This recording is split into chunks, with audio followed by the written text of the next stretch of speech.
All right, everybody, welcome to beautiful Shanghai, China. My name is Cyrus Janssen, and I am so excited to be here because we have an amazing live stream this evening. I got a new studio set up, and I'm so excited to be here. Alex, come on in. We've got Alex from Reporterfy Media, and we have set up a studio here at the Ritz-Carlton Hotel in Pudong. And everybody, I think this is a stream that I think a lot of people have been looking forward to. And it's one that I have been very much looking forward to because this is my first time back to China in almost 4 years. You know, it's last visit here was September 2019. I came for a WeChat conference here in Shanghai. And, you know, little did I know that a few months later, the entire world would change, you know, and as we know with the pandemic, and it obviously, prohibited me from coming back to China for a long time. For the better part of 3 years, China was effectively closed off to the world.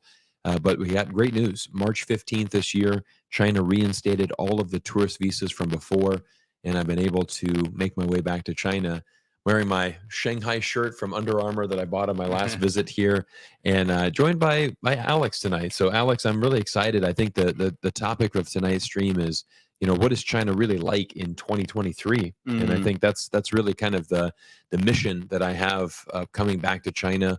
I really want to see, you know, what is China like in 2023? What's it like after the pandemic? What are some of the big issues that's China facing right now? And, you know, I mean, it's very interesting. The last time I was here, China was a very different. Right. I'm just going to check the audio. So you stay tuned and I'm going to check the audio. Some people are saying you guys cannot hear us or you can hear us. Let's just have a look here. Audio is cracking up a bit. Let's try that and see if that's a little better for you guys. See if you guys can hear us there. Audio needs a cough syrup. Uh-oh. Okay. I'm working at the comments here. All right. We're on the road with the live stream here. Big shout out to Analog. Analog, thanks for being such a great supporter of the channel from really day one. Really appreciate you. And thank you so much for being here.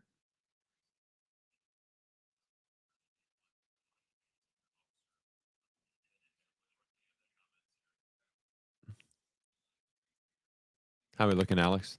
A couple minutes, we'll get there. Okay. Well, guys, I'm going to keep going.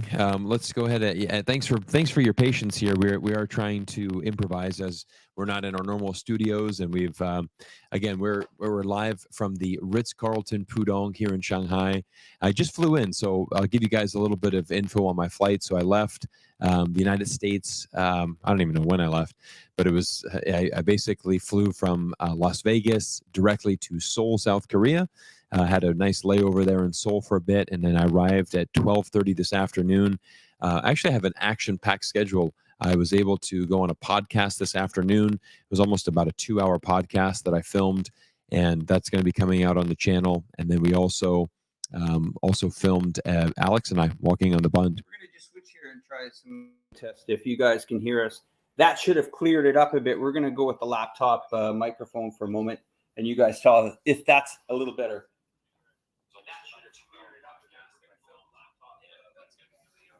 Testing. Can everybody hear? Thanks for your. All right, Sam McNeil. Hello, Cyrus. Well, oh, this is much better. All right, here we go. Sound much better. Much better. All right, there we go. We're back in the game. Awesome. Thanks, guys. Thank you, Raymond. Valshik, thank you so much. That's awesome. Yeah, it's, you know what, the audio, we're trying to really set up with the background. Our vision for this was to try to get a beautiful backdrop of the city behind us. But unfortunately, you can see, right above me. Where is it? Right over here. Hold on. Okay, we're really struggling here. Oh, there we go. So if you can see me right here, this is the light that we're using in the room, and it has obviously a glare on here. But yeah, anyways, it is an amazing backdrop. I mean, we're here right in the financial district of Shanghai. I mean, this is where China's economy is right here. I mean, this is the big financial markets right here, right? I mean, we're right in Pudong. I mean, this is it. I mean, this is really the backbone of China's financial system right behind us. Many of you probably know the story, but I mean, this is the Oriental Pearl TV Tower. So basically, that was the first building built here, I think, in maybe 1991, 92. So early 90s, China built that as a very futuristic building to kind of symbolize that they are going to be opening up, the Pudong side of the city, and basically everywhere where we're sitting. So I mean, this huge mall that we're in and the skyscraper that we're in right now. None of this existed, 20, 30 years ago. So, or actually 30 years ago. I think the other thing that, some people have said that actually you look different today on it says Cyrus looks different. Maybe that's because, you're quite relaxed here. You got a t-shirt on and we're in Shanghai. And I mean, it's interesting, huh? I think so when I was on my podcast earlier this afternoon, so this is quite funny. So I came in here and I had some guys reach out to me, and they have a great podcast. If for the long-term viewers of the channel, it's called The Honest Drink. It's the Honest Drink podcast. And I was on that show probably about 18 months ago. And we uploaded about 4 different, our interview, we uploaded it to YouTube. And they always wanted me to come do a live session with them in their studio. And so Justin, the gentleman who runs the podcast, he sent me a message yesterday and he's like, Cyrus, I saw your YouTube post. He's like, see if you can make some time for me in Shanghai. And I said, man, my schedule's so jammed. The only way that it's going to happen is I got to get there right from the airport. Like, you're going to be the first person I meet in Shanghai. And it was amazing, Alex. So we're going to the French Concession, which if you haven't been to Shanghai or the French Concession, it is this old part of the city that's actually probably one of the most beautiful parts of the city. You have these old streets that have these just beautiful blossoming trees. There's just trees everywhere with these beautiful green blossoms, and it's just a very picturesque area. And there's these old alleyways, and so they have this old alleyway that you're walking down, and then all of a sudden you open a door and it's this brand new podcast studio that's all fitted out. It's got like wood floors. They've got all the sound panels there, and they have it's called The Honest Drink. So they all usually they pour out some whiskey for the interviewers and for the guests, and we had a nice chat there. And so I think I do feel really relaxed because the guy said, Cyrus, you've just got this incredible energy. I mean, I'm going on a lot of adrenaline right now because I've been really waiting to get back to China to this is the first video that we're having on the channel, while I'm in China. But it's just, we have a lot of stories to tell. And like I said, the goal with this live stream is really, what is China like in 2023? That's a question that I want to answer very much for this, for this trip, for these next 7 days. And we're going to go through my trip and what I'm going to be doing. But it's very much, I want to see what China's like. It's been almost 4 years since I've last visited here. Obviously, we follow China every day as far as geopolitics and how it moves. But, you want to get in with the people. I mean, we had a walk this afternoon on the Bund. People were coming up to us, chatting. So everyone was curious about what we're doing. It was awesome. Great energy in the city. Yeah, it's interesting to have you back. The other thing that I wanted to tell the audience is this is actually the first time that I've actually met Cyrus in person. We've chatted. You've seen us on live streams before, and this is one of the first times that we've actually, met each other in person. Yeah, absolutely. Pretty amazing. So Alex, our story goes back to, really, well, we first connected during the pandemic. And I think that's where we had a lot of, YouTube content creators, were really coming together. We're trying to create, videos about China. And it was just an amazing time. And then obviously being locked out because of the pandemic, and then finally having that end earlier this year. And it's just really great to see China reopen to the world again, because I think that's really important for many reasons. Number one, when China is cut off from the world, then many people, they don't get an insight into China. And that's why we've seen, I think, a lot of people's perception of China has deteriorated a lot in the last few years, is because the border's closed. They didn't have a chance to come. 2019, there were tons of Americans that were coming over and, wanting to see what China's like and experiencing it as a tourist. And when it's closed off, it almost becomes this forbidden land, that we don't see anymore. And it's, I think that's really important now. That's a really big mission on why I'm back here. Yeah. And, I told you to open the show because, this is your city. My viewers, you're normally seeing me in Chongqing with the Chongqing skyline, but this skyline is to die for here. We're currently, I think, 46 stories up in the Ritz-Carlton here in the Pudong area, the financial district here of Shanghai. But yes, some people are quite surprised that we are just meeting for the first time. But it's true. As of about 3 hours ago, I've never met this guy in person. And when you meet that person and you understand, what we've talked about, what we've gone through with our viewers, how we've had this experience for more than 4 years, and then finally meeting. It's kind of like a relief to kind of say, okay, we're through this tough period in humanity. It's been a very difficult time, especially for some of you viewers that have reached out to us that have had a very difficult last few years. And I think we can finally see it through the other side now. Absolutely. Yeah, I think there's a lot of optimism. I mean, Alex and I, we just went for a walk on the Bund, which is obviously it's a very famous walking district that's basically on the other side of the river that has this beautiful view of the skyline that we're in right now, Pudong. What's amazing is the streets were packed. I mean, the Bund was absolutely packed. I mean, there's a lot of tourists from all over China. I mean, I think the summer season is now starting, right? I think a lot of kids are starting to get out of school. Probably families are traveling, and it's awesome. I mean, I mean, there were thousands upon thousands of people, which, I mean, it doesn't sound like a lot for China because China has, 1.4 billion people, but again, it's nice to see people out and about. People, the streets are busy. People are coming here to Shanghai. I mean, great excitement, and we also saw some other foreigners as well. So I mean, other, again, we're starting to get some of those foreigners to come back to the city, which is great.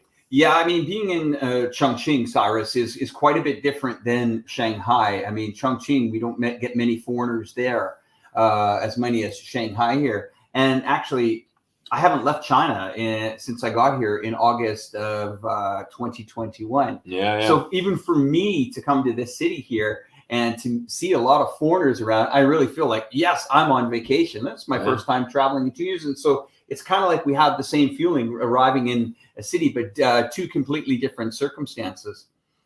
Just want to say hi to everyone that's joining the stream today. Thank you very much. Shenzhou, I appreciate, and Kevin, once again, we appreciate your support. Pierre, always good to see you. And I think the lily pad, we've had a conversation with him, I believe, before. I think we were going to get him on a show eventually coming up. But we appreciate everybody's support on our channels over the last few years. Yeah, absolutely. Well, I mean, it's always awesome to hear from our fans, and I'm just kind of reading through the comments here as well. And this is really good. So thanks, guys, for your amazing support.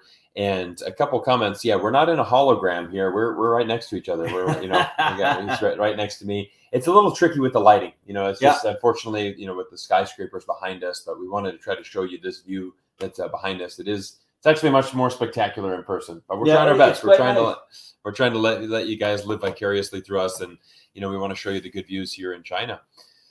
Yeah. So Cyrus, I mean, tell me your feeling when you got off the plane a few hours ago, right? How many hours ago did you get off the plane? So I arrived at about 8 hours ago. So I've been in China for 8 hours, cleared customs. It was interesting. I have to be honest. It was a very surreal feeling to come back to China. And it was, it was a little bit cloudy coming in, and so when I left Seoul, Korea, it was a very bright, sunny day.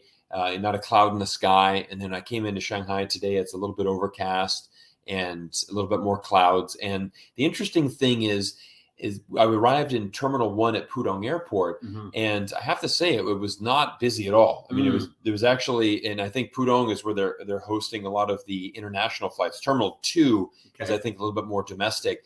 But what was interesting is that we only had 2 flights that came in, and so they're basically just two.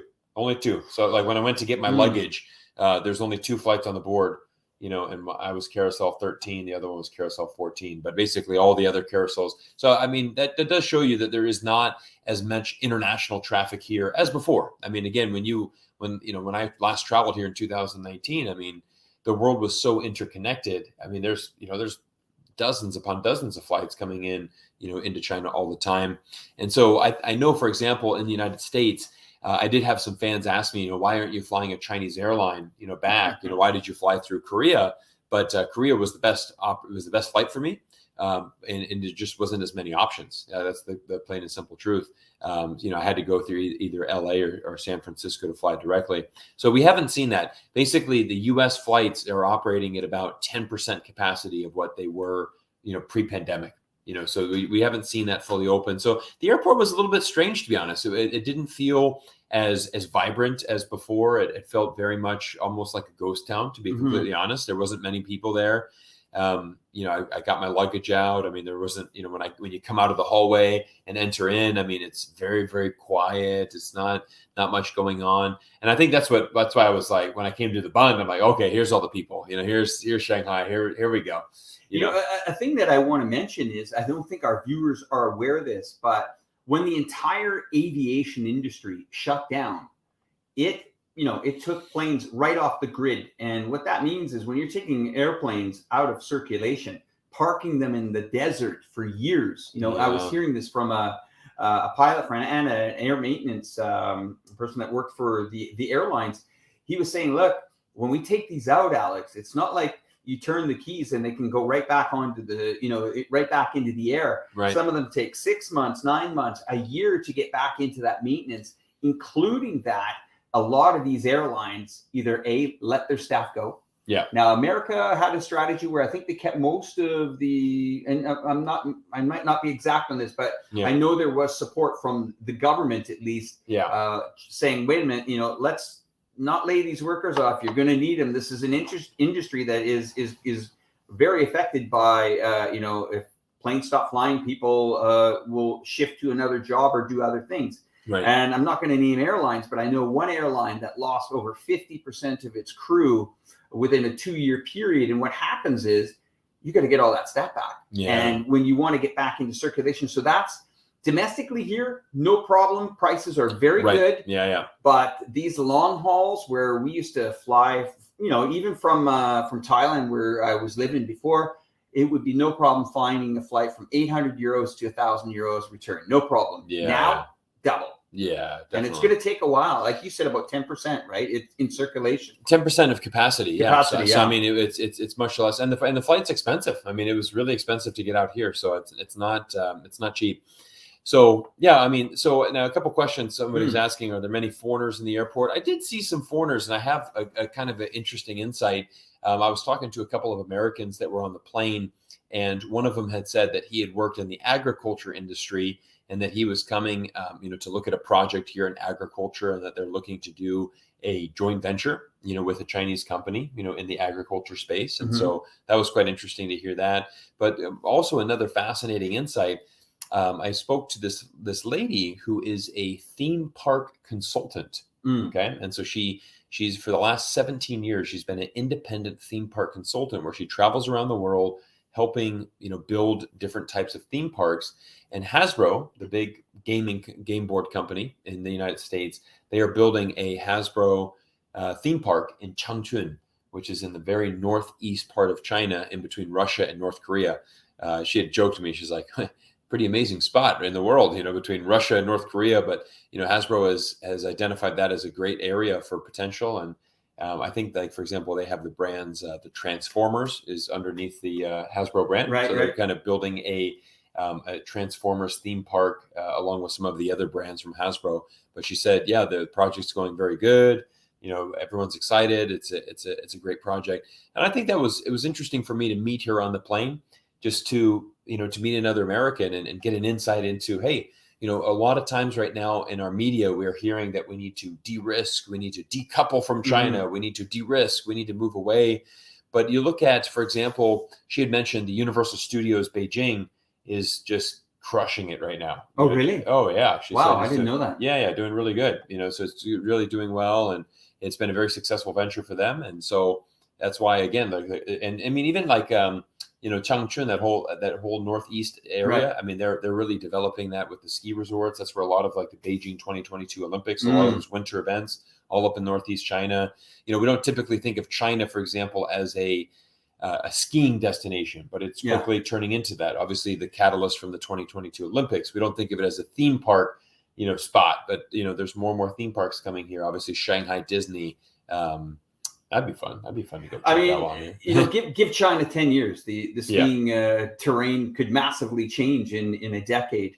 Another thing that I wanted to point out, Cyrus, I mean, it's been 4 years since you've been here. Okay. What do you plan on accomplishing here? How many days are you going to stay in China this time? Yeah, so I'm just back for 7 days. I've got a very quick trip. I know that's a really short time, but I think many of you know I've got 3 young children at home, and I'm quite active in their lives. So I don't want to leave the wife and kids for too long. This is actually the longest I've been away from my kids. Oh, So wow. it's kind of like a little test run here, for a longer opportunity.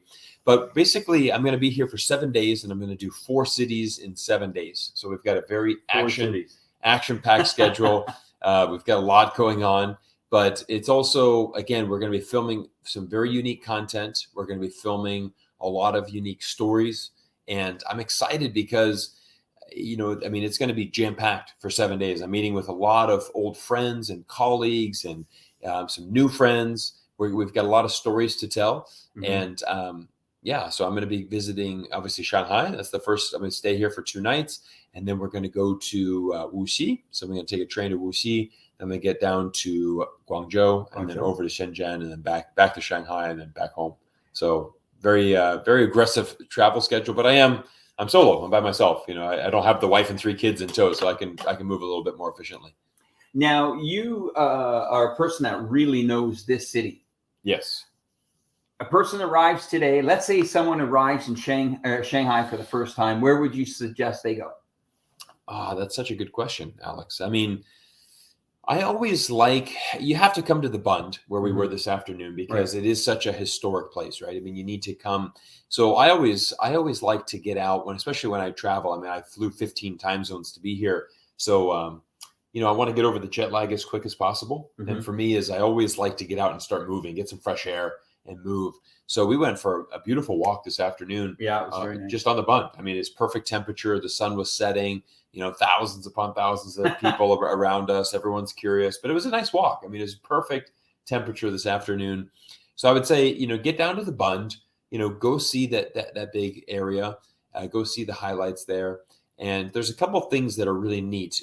Another one is the French concession, which French concession. Yeah. French concession is great. It's a great walking streets there that you can just walk around. What's so beautiful is it has such a uniqueness there. It's very old and new. You'll see a high-end luxury store, and then right next to it is a noodle shop, and next to that is a dry cleaner. And you'll have all of this just mix of different types of stores and restaurants there. But it's everyone's riding their scooters around. It's just really a nice little area to go for a walk. And there's also a really great museum that I like. It's called the Urban Planning Museum. Okay. And it's right near People Square. And it actually has a great vision of kind of what Shanghai was like in the past, and also a great vision of what it is in the future. So it has what the signature thing there is on the 3rd floor. They have this big model of the city and kind of what it's going to look like I think it was 2030. Now, last time I would have been there would have probably been about 8 years ago. So, that was let's say 2012 or 2013, they had a model what it would look like, in 2030 or 2040. And again, that's what we know with China, right? They're always planning, 10, 15, 20 years ahead. This is what we want Shanghai to be like. We were doing a video today, and my viewers are going to think that I'm a very short guy, but I'm 5'10", and how tall are you? 6'4". 6'4". Okay. Remember that. Yeah. when you're watching an upcoming video, this guy is very tall. Yeah. You stand out from everybody here. It's quite interesting. Another question that I have for you, Cyrus. Where are you going with your channel? Okay. Where's your channel going here? What can we look forward to after this trip? Maybe during you kind of explain what you're doing this trip, but what can we look forward to in the rest of this year? Because we're mid part of 2023. Yeah. What do we have in store?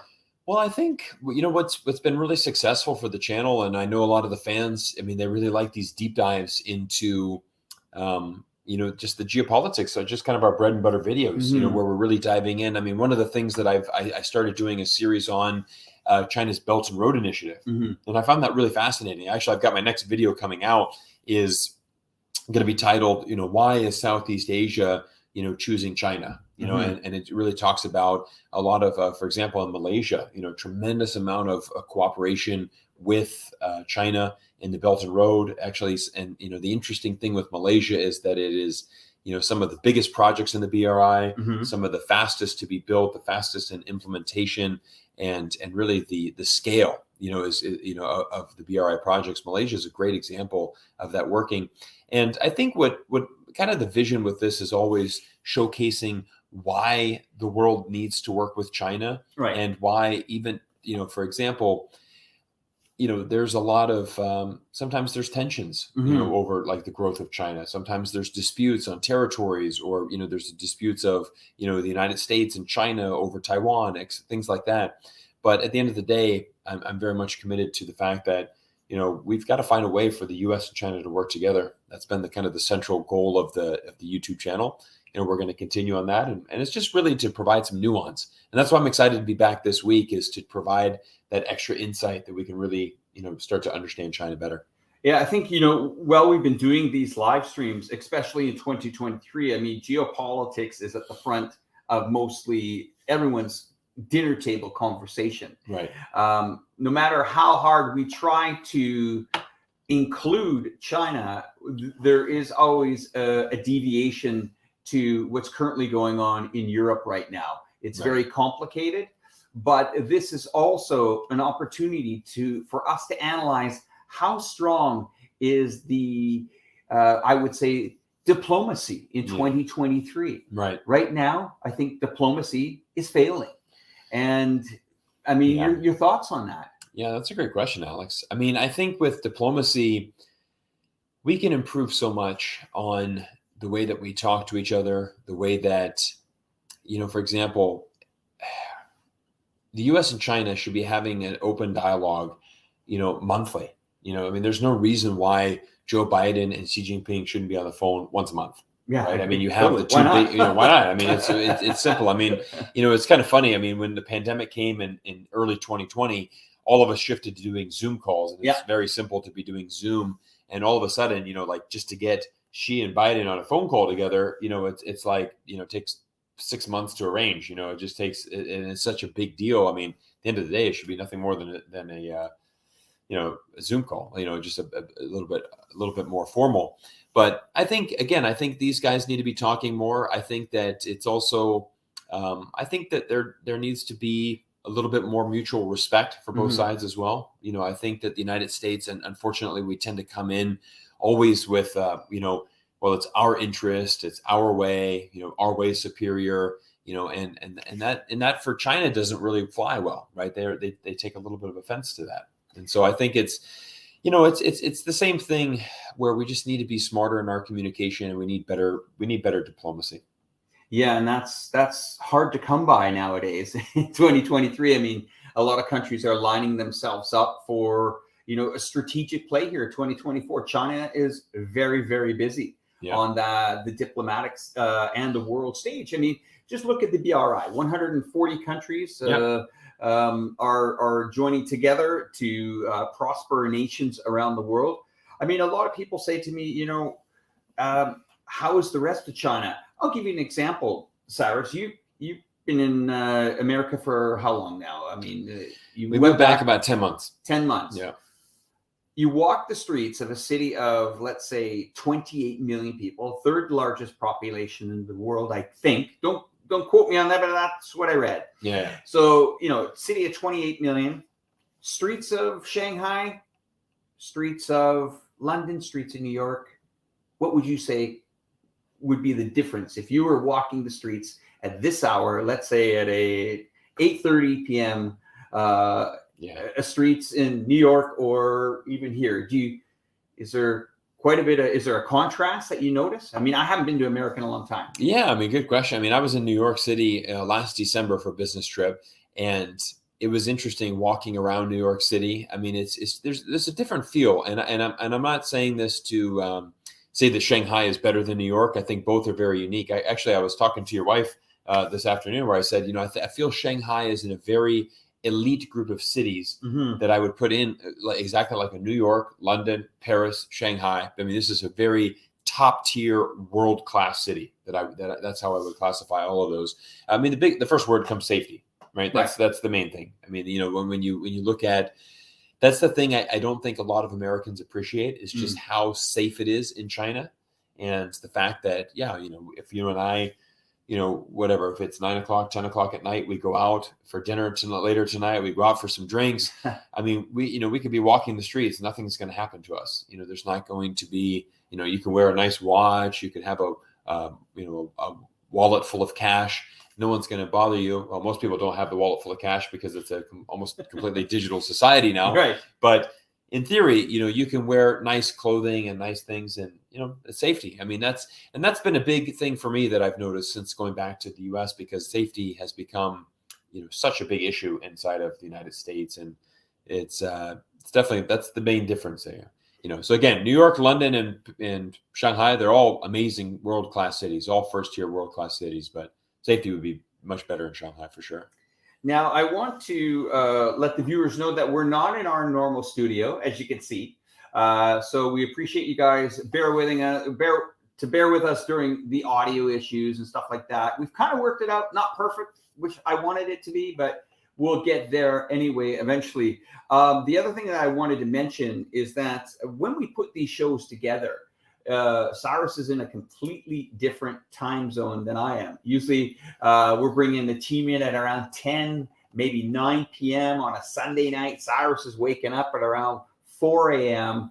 And there's a lot that goes into these live streams. Like, I could show you the equipment that we have to just pack for this. But this is always something that I want to tell the viewers, that this show that we have, the Let's Talk China show, it is something that we are very passionate about, especially me. I'm very passionate about growing this community and being that voice for people. Now, there's going to be some new things that I think that we have already talked about, but in the future, what I would like to bring is more of the audience in on a level where, like George Galloway does in his program. If you got enough guts, he says, call into the show, give us a call. So we're looking at that. I know when I'm in my big studio, I will have that capability to bring people onto the program that want to voice it. And we're not talking about people that need to agree with us. We're talking about people that might have an honest question that says, hey, I was told this about China. Is it true? Or is that true about that? Or, I mean, you had a question from someone before you got on the plane here. Do you remember what we talked about? Yeah, today? I mean, I'll share that with the audience. I mean, this is quite a funny question. Can I get you some water? Sure. Yeah. Okay. Yeah. So, I mean, as I was getting ready, one of my friends back in the United States, he had said, Cyrus, are you ready to go back to China? Do you have enough social credit points, to essentially get on this trip and go there? The government's going to be watching you with everything that you do. And I kind of just smiled and I just said, the social credit system, it doesn't really work like that at all. And he's just like, oh, that's not the impression that I've had from what I've read in our media here, right? I hear that, for example, if you walk across the street in the wrong way, for example, if you just jaywalk across the street, a camera's going to pick that up and, here's minus 100 points in your social credit system. And I said, yeah, it doesn't really work like that at all. I said, actually, in fact, the social credit system is more applicable to companies than it is individuals. And I mean, it's no really different. Like, for example, in North America, we have a credit score. And, for example, if you apply for a new credit card, every time you apply for a new credit card, your credit goes down a little bit. If you miss a payment on your credit card, it goes down a little bit. It's certainly much a more similar system than it's a very similar system to that of what we have in the United States. Yeah, I'm just reading some of the comments here. Someone said, can be drunk at 3 a.m. on the streets of Beijing and walk home smoothly, left or right. That's interesting comment. 100%. Yeah. We're looking at you guys' comments. I'm reading from mine, and Cyrus is reading his subscribers as well. Now, another question, kind of to the viewers here. What do you guys and girls and audience here want to see on this show coming up in 2023? We've brought you Peter Schiff. We've had George Galloway on the program, and we have some other names that we're currently really trying to reach out to get them as guests on the show. Absolutely. Maybe you guys could tell us what are some people that you're following or that we should really get on this program, because we've had a mix of everything, Cyrus. We've had the Duran on the program, which are incredible. Very good. The Duran's always good. I think we should really bring them on Yeah. a little bit more often, because they provide those really good insights, I think is excellent. And yeah, I think we got Jeffrey Sachs here. So Jeffrey Sachs would be great. Yeah. So let us know in the comments. Anybody else that,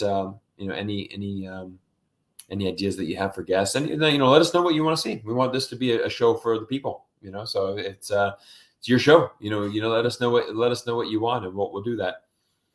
As I was saying to the people earlier again today, content creators, you'll find that a lot of these people talk and communicate amongst themselves. I had a gentleman that was on our program, I believe it was about 2 or 3 months ago, Patrick Lancaster, who's given us a real good insight on what's going on in the Ukraine situation as well. The Duran give another side of that. Peter Schiff gives the financial side, which he's very well educated on what's going on, especially in the Asian economies here. For sure. Cyrus, okay, key question now. You're in America, right? And your channel, I call him the ambassador of peace. That will always stick with me and the viewers, of course. But do you feel that your community, it's been growing a lot lately? Yeah. What do you think is making this audience grow? Because you are growing thousands a month now. There's been a tremendous amount of growth. Thank you, buddy. Yeah, I think, to be honest, it's just, I think we've just been telling some interesting stories, and really just trying to find some unique stories that aren't really being told elsewhere. Mm-hmm. For example, I know that China is doing a lot with the Belt and Road Initiative, and I don't see a lot of other YouTubers, covering that. Right? So I've been doing a lot of deep dive analysis into, what's really going on in Africa. Why is African countries choosing to work with China? Mm-hmm. What is the purpose behind that? We know the purpose, but what is the reason? And I've got another video, like I said, coming out in a couple of days that's about Southeast Asia. And there's a really great quote in there from one of the, I think it's the president of Indonesia, where he has a great quote about the Belt and Road. And he says, this is real life, tangible things. These are things that we can hold in our hands. These are things that can really make a difference. This is like things that we dream about, and that's what the Belt and Road Initiative means to us. That's a paraphrase. I have the actual keep going. quote. I'm going to shut our ticker off here. Yeah. So I have the that. show started. Yeah. So I think, it's just amazing to kind of do those research and really understand a lot, like, why does the global South support China so much? Why does the global South, not support U.S. sanctions towards Russia?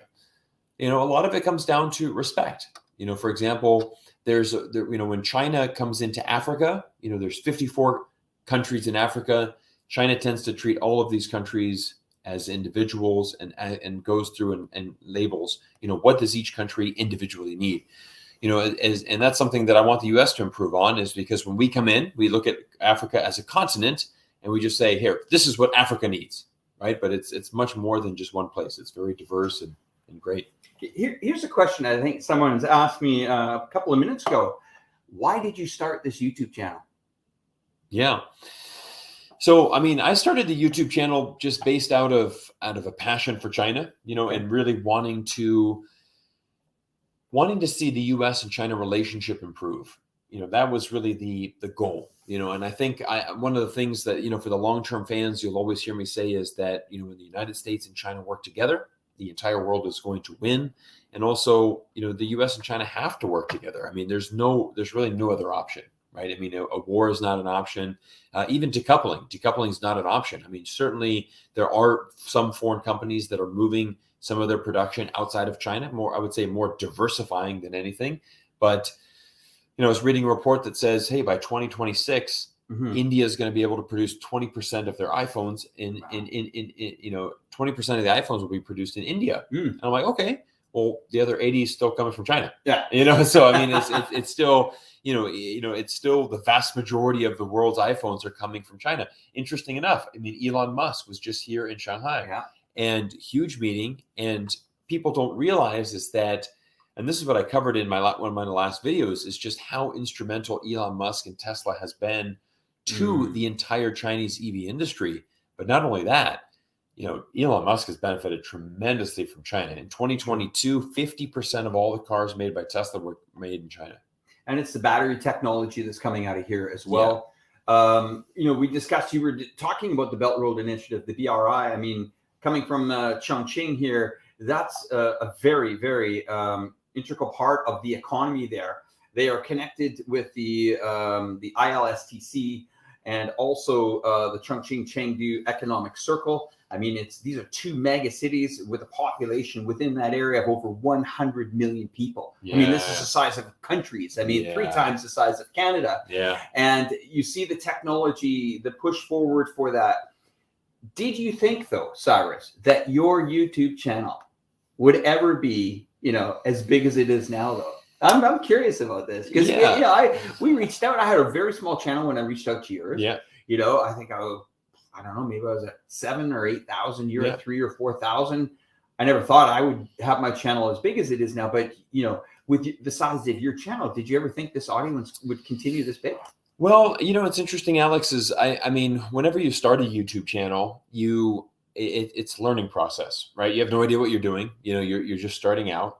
And the thing is I saw some potential in this, and I kind of made it a goal to myself. I said, if I can get to 10,000 subscribers, that'll be a sign that this is actually like people actually really like this content. But if I just keep making content every week and every month, and I don't gain any traction, I don't really see anything, and I don't get that 10,000, I'll probably just call it and just be like, okay, it was a good idea. But what's interesting is that we have so many people reach out for support, and it just shows you how much the Chinese community and also people that and it's not like only Chinese people follow our channel. We've got a lot of foreigners that have spent many years in China that have now either repatriated or they're still here in China that are avid watchers of the channel and just saying, wow, thanks for being fair, which is kind of what you wanted to point out in the beginning. I mean, that's one of the things that you always said is that you wanted to really highlight Chongqing, for example, right? Chongqing is a city that you felt was a little bit, not underdeveloped, but just under-recognized on the international stage, right? Right? Like Chongqing is not at the level of a Shanghai, as far as we're coming hard, though. We're going. Yeah, absolutely. I mean, it's just, and again, obviously Shanghai is the business district. It's an easier contact point for people coming in from North America because it's on the East Coast. But you've done a great job in trying to highlight Chongqing and really this amazing city out west. There's something I also want to say is that a lot of viewers expect guys like us to know everything about China. That's virtually impossible. Like, people might say, well, you need to speak the language to understand it, or you need to go to this area of the country to understand the political parts. My focus has been Chongqing. Yeah. My focus is understanding Chongqing. Now, you asked me a question about Chongqing. There's a pretty good bet that I pretty much know what I can know about the city. And that is with, research, putting that time and energy and understanding my focus. My viewers know my focus. I love watching, infrastructure projects.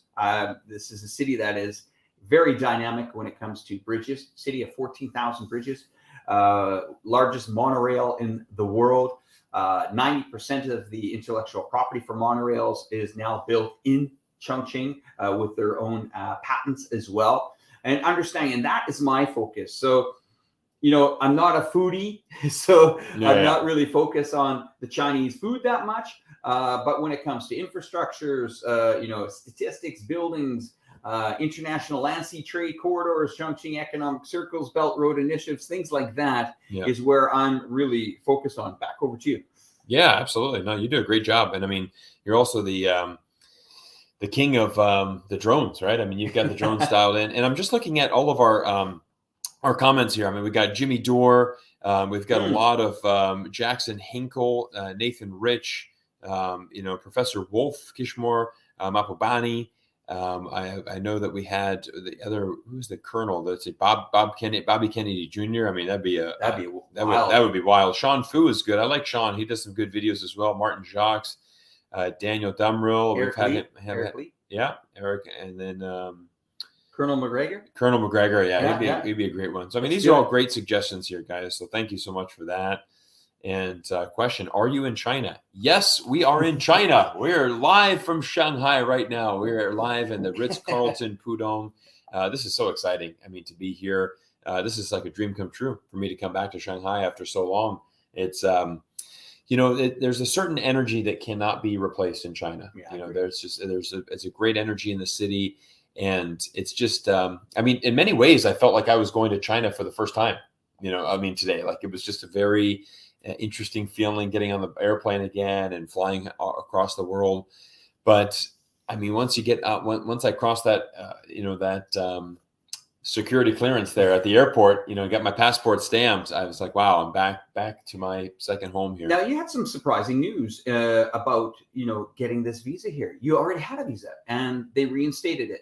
Did you have to do anything else to get this visa reactivated, or was it ready to go? Ready to go. And what was interesting is that they didn't even check it, at the airport either, which I was surprised. Normally, Really? they were just like, they just looked at the passport and then just said, all right, go to Korea. And then when I went to Korea, they're just, they didn't really check the Chinese visa at all. So it was very I would imagine I would have thought they would have checked. And, just for anybody that is traveling to China, I did have an incident today where there was a Korean gentleman that was in front of me. Good story. Yeah. Well, basically I have a tourist visa, right? I have a 6-month multiple entry tourist visa, and he basically has the same one. He has a tourist visa, and he came in, and on this little arrival card, he put business. And then he also and then when they asked him, he said, I'm here for meetings.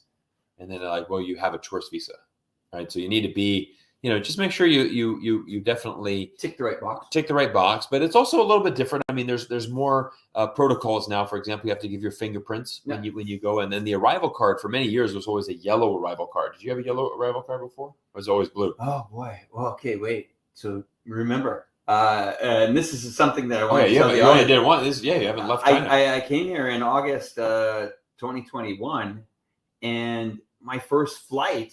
This is crazy. My first flight in 2 years was to meet this guy here in Shanghai. So we kind of had the same feeling. I mean, I came here. It's the first time I've seen foreigners in a while. We hardly have any foreigners in Chongqing, but what a great feeling! It's so exciting, walking along the Bund there and seeing the city. If you ever have this feeling where you're not getting the buzz that you missed from traveling, maybe it's cities that have lost it. This city has still got it, even though it hasn't reached that potential back to pre-pandemic days of, tourists, it's coming back, and you feel it coming back more and more every day. Absolutely. I mean, it's an encouraging sign. I mean, because we know that China's economy is not back fully to strength yet. I mean, and even like for example, if we're looking at the consumer trends of how much of the retail sales, right? Like that has not returned back to this pre-COVID level. A lot of people felt that like once China opens that up, that all of a sudden everyone's going to be doing this revenge spending and everything's going to be booming. I mean, it's a little cautious, right? I mean, definitely people are cautious after 3 years of lockdowns and just, it's not like everyone's like, hey, we're going to just go crazy now. It's, but it's kind of an Asian thing, right? A little bit more casual or a little bit more conservative, So, who I want to have on the show? Yeah. Take a big guess. Probably some guy in Russia. No. I would like to have Gordon Chang on the program. I actually thought about that. I would like to say, listen, Gordon, I have a video of 2001 I would like to show you. Yeah. I have a video of 2007 I'd like to show you. A video of 2013 and a 2023 video. I'd love to have him on the program, not just because of his wild predictions, but really I would like him to hear firsthand from a person living here in China, being here for a few years, getting into the culture, understanding the dynamics, the investments, the infrastructure investments. Because once again, I'm right into these infrastructure videos as well. You can see they're all over my channel, as well as you got me into the space stuff. I started with one video after he made an amazing space video, and then I ended up doing 10 more. The latest one was on Mars, which people are very curious about it. But I would like to have him on the program and to see what, maybe not necessarily hearing him make a prediction, but what drove him in this direction to feel that this country is going to collapse. I'm curious about that. Yeah, that'd be good. It'd be good. Who do you like to have in here? Those are kind of all on my wish list. All the guys that we talked about. I mean, I think I would like to get these colonels in because there's another couple of guys that are very good. They're very good with the Ukraine situation as well, which I am not an expert on Ukraine, Russia, but it is obviously something that's a very big story that's a part of our world and important. I think, but here's an interesting one like. Gordon Chang, please be diplomat and gentle. And Gordon Chang hasn't stepped in China before. I'd be interested to know if he's actually ever been to China in his life. I don't know, maybe once back in the day. That's a good question. It's a great question, actually. Has he ever actually been to China? I would be sure that I don't think he has, to be honest. Because I haven't seen him. I've seen him with the green screen backdrops talking about China, but I actually haven't seen him in a seat. No, I mean, I don't think he's ever been to China. Really? I don't think so. I mean, if he has, it would have had to been a long time ago. It would have had to been before he wrote his book, The Coming Collapse of China. I'm also seeing that. I'm also seeing a lot of really a big change in the mainstream media. We're seeing some names come onto the YouTube platform that were part of cable TV news. Leaving that platform and maybe that's going to balance this space out for us because we do need some people in our corner to, continue to keep this going. I know Galloway, you've been on Galloway's program before? Not yet? Probably. Oh, Piers Morgan. That's pretty damn Yeah, exactly. So, I mean, with Galloway, he is a guy that is really trying to do a lot for this community, and help out with this community. So did you get a good sleep on the plane? I did. I get a good sleep on the plane. Yeah, I slept very good on the plane. I'm feeling a little tired at the moment right now, though. I've had this is my third interview, and I've been in Shanghai for 8 hours. This is my third interview today. So I mean, we're not, we're not wasting time here. We're getting right to work. Yeah, I had a pretty busy morning. I was with the Shanghai media group as well for the better part of the morning. And seeing what they're doing down there as well. But pretty exciting things. So you're going to be back in the United States in 7 or 8 days? Yeah. People have said, why is he going back so quick? I mean, you got a family there. Yeah. You can't really take too much time out from that. And for sure. But you're chock-a-block. 3 more cities or 4 more cities? 3 more after 3 this. more. Yeah. I mean, trust me. I mean, I would love to. I mean, I've never been to Chongqing. I mean, in a perfect world, I'd love to, fly tomorrow with Alex and go back to Chongqing and go explore that for 3-4 days, make a bunch of good content for you guys. But, I got to be grateful for what I have, which is an amazing opportunity. I'm going to be going to Wuxi, and I'm going to tell you guys a little preview here of what I'm going to be doing. There is a Norwegian fan. His name is Tommy. He has a fantastic company. I actually connected with him on LinkedIn. He's been a very big fan of my YouTube channel for a long time, many years now. And Tommy owns a textile factory in Wuxi. And he basically has started this company with a Chinese investor. They both own the factory together.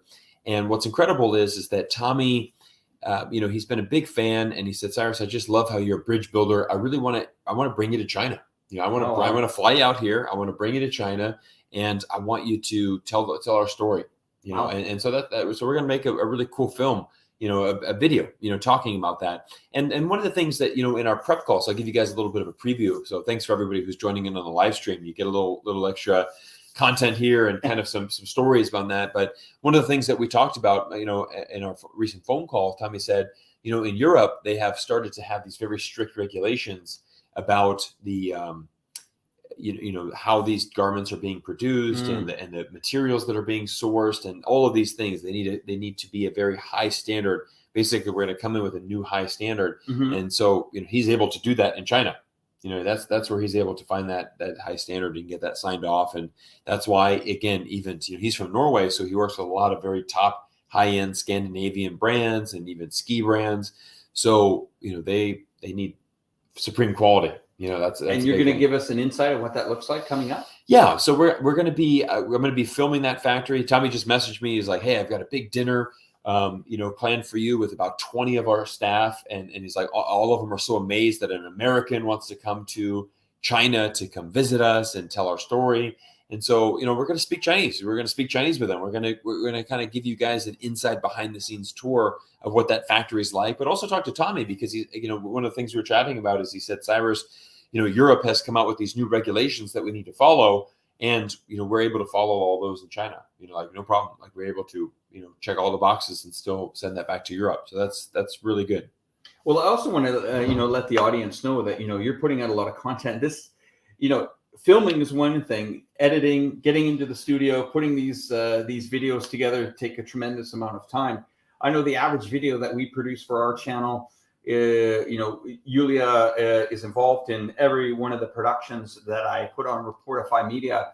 We are putting anywhere from 40 to 60 hours into every single production that goes out there. Yeah. I'm not sure if the community understands that, how much time and energy that is, but it's a tremendous amount of time and energy. We don't have these big, massive studios that are behind us. But as our channel grows, we continue to reinvest in our channels to try to improve that. Bringing this on the road was kind of an experiment. We can learn from how to make our show a little bit better as well. Absolutely. But I'm going to probably wind down this live stream, take you out for a drink if you still got some energy. Yeah, let's do it. That sounds good. And, I saw somebody give us a little super chat here from CK. Good evening, Cyrus and Alex. Have you guys been to karaoke yet? Get some beer after this with a little smiley face. So thank you so much for that super chat, my friend. And Yanni, thank you also for your super chat as well. Yes, a devout Catholic, yet very positive on China. I have a feeling I've met this person. Anyway, I had somebody run into us here at the hotel yesterday, and they were working in the financial sector here in Shanghai, and they said, you know what? We really like what you guys are doing, and we need a voice out there in the community. And yes, well, I'm going to hand it back over to Cyrus. I'm going to zoom in the camera a bit. He's going to talk for a bit, and then we're going to wind up the show. Okay, sound good, buddy? Absolutely. All right, absolutely. Good. Yeah, this is King. Oh, I got a special live stream here. I got a special day tomorrow in Shanghai, filming a bunch of content here. And it truly is, content creation is a full-time job. A lot of us, we pour our hearts and our souls into these channels, and we really, I don't think you guys realize how much it means when you guys send us an encouragement, and whether it's a comment or an email, and those really go a long way. Content creators, we really value that. We really, it really does motivate us as well, to keep working hard and making this content. And there's nothing better than when you work hard on a project, you push that publish button and your audience likes it, and you really get that support. So that's fantastic. So everybody, this has been a very busy day for me. I'm going to probably go out with Alex now. We're going to go explore Shanghai a little bit, see what we can get into. I'm going to stay up a little bit longer, and I think I'm going to have a nice sleep tonight. I'm a little tired after that long flight, but we're going to shake off that jet lag. And I'm really excited because, again, the goal with this stream, or the goal with this trip, I should say, is really let's see what China is like in 2023. I'm meeting a ton of people over the next week. I've got a lot of amazing stories that I want to share with you. And I really want people to, this is basically China in 2023 through Cyrus Janssen's eyes, and I want to take you guys along the journey. I know a lot of fans have reached out and said, I'm just really, I want to go back to China, but I can't. So I'm going to really live vicariously through you. Right? I'm really going to be watching these videos with excitement. I've got a lot of great, emails. My inboxes were just flooded with people. As soon as I posted that on my community post that I'm coming back to China, and I listed the cities, I had people from everywhere just reaching out. Hey, stay with me here. Let's go for a dinner here. Let's go for a coffee here. And it's so encouraging, to build up a community like this. So our commitment is always that we're going to try our best. We're going to keep putting out good videos for you guys. We're going to keep, trying to put out the videos that you like to see, and we're going to always keep working hard. So I got a couple of other super chats that came in. I just want to give a little shout out, and they are from Micah Loke. Thank you so much. And then Vicious Ed. Thank you guys so much for the super chats. And I am so happy. And thank you guys for all of your, thank you for all of your support here. I love this comment. I'm a huge fan of your amazing work. Actually inspired me to start and document my life experiences in China. That is also music to our ears, with content creators. One of the first content creators that inspired me was Daniel Dumro. I mean, he was one of the first guys that really inspired me to start a YouTube channel. And then obviously, Alex, I met you very early into my YouTube journey, and I'm very excited that it's culminated here with us meeting in Shanghai. So everybody, we're gonna do what we do best. We're gonna roll out with an outro here. We'll stick around in the comment section for a little bit longer. But thank you all. Signing off from Shanghai, and stay tuned for some more amazing content.